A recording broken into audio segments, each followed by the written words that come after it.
Hello everyone and welcome to my channel. This is KS.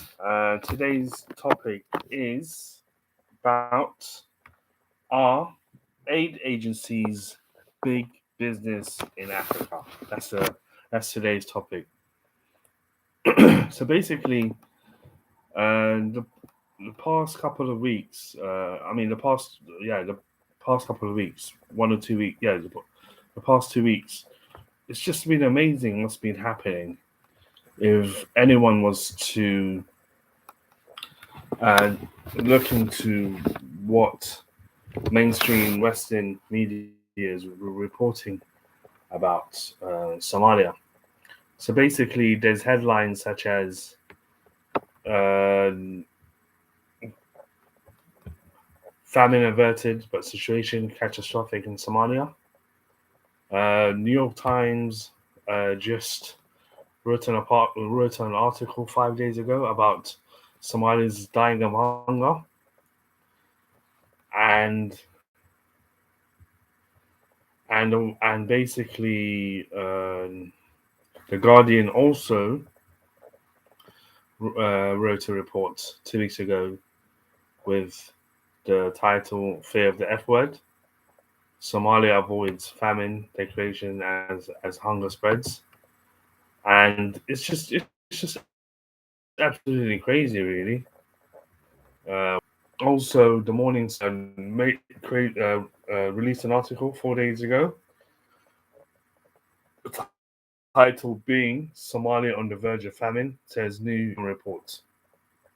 So it's just amazing. So what is actually happening? So I've been looking into the New York article, which was published a week ago. Um, so basically, what this article is saying is that an official declaration of famine would. So what this article is saying is Somalis are dying of hunger. Officials say it's not a famine. So then they ask, why is this? So So to go on what the articles what they wrote in the article, they say an official declaration of famine would unleash aid and attention. Some experts say Somalia shows that the international system for making the judgment is broken. So what's actually happening is uh, the professional organization, which is known as the IPC, the Integrated Food Security uh, classification system, and using science and you know um, experts have said there's no famine in Somalia from their own findings, but we have a few people. We have a certain amount of people who have their own interests who want to push this famine narrative to Somalia, which is number one, and the aid industry and also certain news outlets that have connections to this aid um, industrial complex. So these aid officials are really angry at the IPC for refusing to say that Somalia is in famine because they have their own interests. They want the IPC to say there's famine in Somalia for for their own interest. So so basically um, so we look into the article. If we just look into the article, this is what they're saying. This is the this is what they're saying. They're saying in Somalia's malnutrition wards, where the silence is pierced by the keening of mothers who have lost a child, it sounds like a famine. So they're saying there's famine in Somalia, but there's no famine in Somalia because there's no famine in uh, Galmudug. There's no famine in Hishabelle. There's no famine in Middle Shabelle, Lower Shabelle. There's no famine in the capital Mogadishu. There's no famine in breakaway Somaliland. There's no famine in Puntland. There's no famine in Kismayo. So I don't know where they're getting this information from. I think what they're doing is they're looking at the most extreme areas where Al Shabaab is in control and food and aid is not able to reach pockets of Somalia. So they're trying to use pockets of Somalia to say that there's famine in all of Somalia, which is absolutely false. There's no famine in the entire country. It's just there's there's uh, there's problems in pockets of Somalia because of Al Shabaab, which the Somali government is trying to deal with now in liberating the country.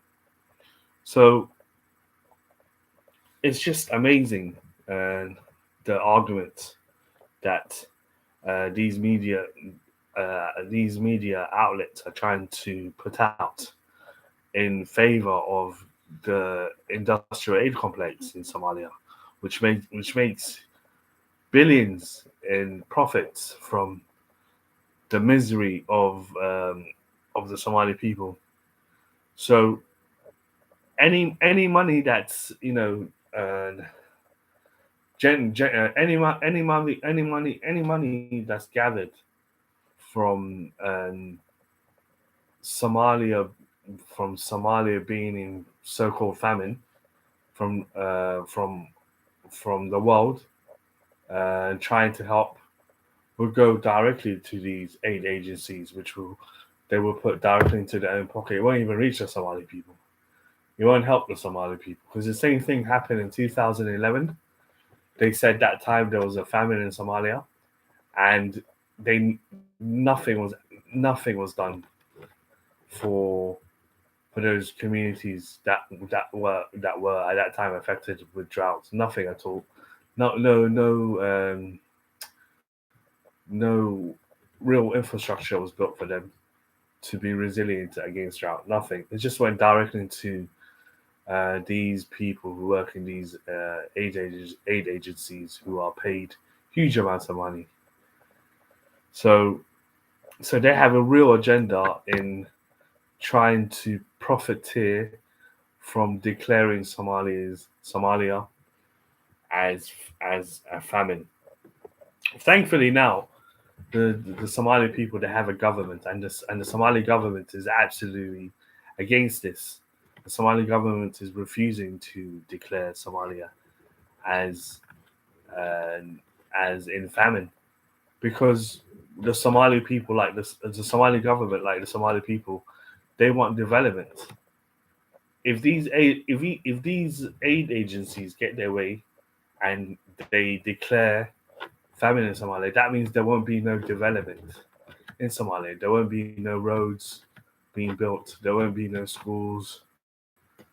There won't be no hospitals being built. There won't be no infrastructure. There won't be no development. Somalis are dying for development. That's what they want. They want to see long term. Uh, they want to see projects that they can touch and see with their own eyes. They don't want you know um, outdated sacks of uh, wheat or something that's being brought into the country that's just already out of date, and people can't even that's also going to harm Somalia's own local farming industry. So it's just incredible, that they're trying to push this narrative that Somalia is in famine when that is not really the case. So the article goes on to say that the gap between the severity of the crisis, which American officials say matches the layperson's definition of famine, and the IPC's refusal to call it by the name, has prompted a growing debate among so-called aid experts. The IPC works in 30 countries and has long been considered the gold standard in hunger measurements. But some question whether it is seeing the full picture in Somalia. Areas badly hit by the drought are controlled by the Islamist militants of Al Shabaab, which prevents international aid groups from working there and hinders efforts to gather complete information about the impact of the drought. In interviews at the sprawling camps at Baydaba, residents of those areas said many died back in their villages or on the roads. So this is not even confirmed. You know, there's more people dying in Somalia from terrorism than famine. That's a fact. Somalia's biggest problem right now is terrorism, which is Al Shabaab. Al Shabaab are going into, you know, shopping malls. They're going into markets. They're going into the streets. They're going to hotels, killing hundreds of people with every terrorist attack. And Somalia's other biggest problem is lack of infrastructure. I've been to Somalia, and there's no infrastructure in Somalia. There's no roads. So you have a mother who's pregnant who wants to go to the hospital, or somebody who's ill who wants to go to the hospital. They can't go as quickly as they could if there was a road. So people die because of this, you know, because they can't reach the hospital quick enough to get emergency medical support. So there's Somalis. So Somalia is basically a picture child of what harm and damage the industrial aid complex has done to a country. They've been saying Somalia's been famine for those since 1991 for the past 30 years. And I think a lot of people had enough. A lot of people say, a lot of Somalis have seen that there's absolutely no benefit from these aid agencies declaring that Somalia is a famine when it is not, and then profiteering from it. Uh, any money raised by friendly countries to um, help, it doesn't reach the Somali people. It goes straight into the pockets of these aid agencies who have a habit of just wasting the money, and profiteering from it, and giving themselves cushy jobs, highly paid cushy jobs. Most of these aid agencies don't even operate in Somalia. They don't even have offices in Somalia, so they don't even know. They have no idea what's really happening in the country. So I think Somalia is really lucky now that they have a government that's actually aware of what's happening, that knows that these aid agencies have their own motives, and they're not really interested in helping the Somali people or Somalia itself. So what the government is trying to do is trying to uh, focus on development and long term programs to combat insecurity and poverty, and not put Somalia into a situation where um, it's put on a famine categorization, and everything's diverted away from development and security, and is given to uh, these international aid agencies to just do whatever they want with the money they receive from generous countries. So I think Somalia's biggest challenge right now is security, dealing with Al Shabaab. If the Somali government manages to completely eradicate Al Shabaab from the country, then um, it would allow uh, these pockets, which uh, can't have aid and food to have access to reach them. It will allow access. It will give them access to food and support. So it's just incredible what's happening in the country at the moment. Just, I mean, what's happening in the Horn of Africa, and what these agencies are trying to do. We've seen it in Haiti. The same things happen in Haiti, which is in the Caribbean. And Haiti's, they these aid agencies have completely destroyed Haiti, and they raised over 1 billion in humanitarian aid, in $1 billion for humanitarian aid for Haiti. But all that money has gone directly to the aid agencies. It hasn't benefited the Haitian people. They haven't benefited at all. The Haitian people. They haven't seen anything from it. So that's what I think. That's what Somalia is trying to avoid now. And well done to Somalia for trying to look after its long term interests. Because we're sick of being. I think Somalia, because like I'm a Somali myself, and we're sick of having these aid agencies trying to treat us like a child and trying to profiteer and destroy our image, and they don't help. They don't help at all. They don't help no one at all, and they just cause more chaos. Somalia is a sovereign country. The Somali people are sovereign. We never elected these aid agencies to represent us. We have a government. We have a Somali government to do that for us. We don't know these. Why are these people um, coming out there, acting like they care when they don't? They have other interests. Who are these people? They can be anyone. They can have their own motives. You know, so they don't speak for us. No one elected them. How dare they try to speak for Somalia? And how dare they try to put pressure on the IPC to declare famine? And how dare they try to put pressure on the Somali government to divert away from security and developments?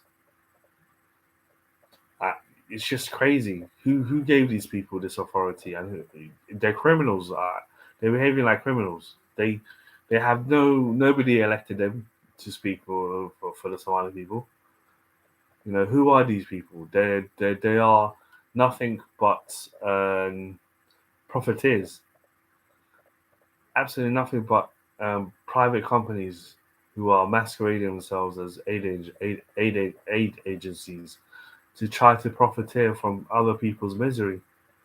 So, uh, you know, I think people need to be aware of this, and Africa itself needs to, be aware of this.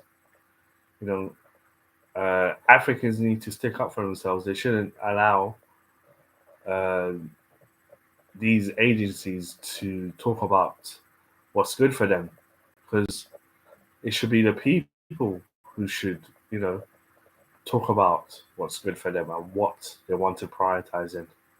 So I think Somalia's been,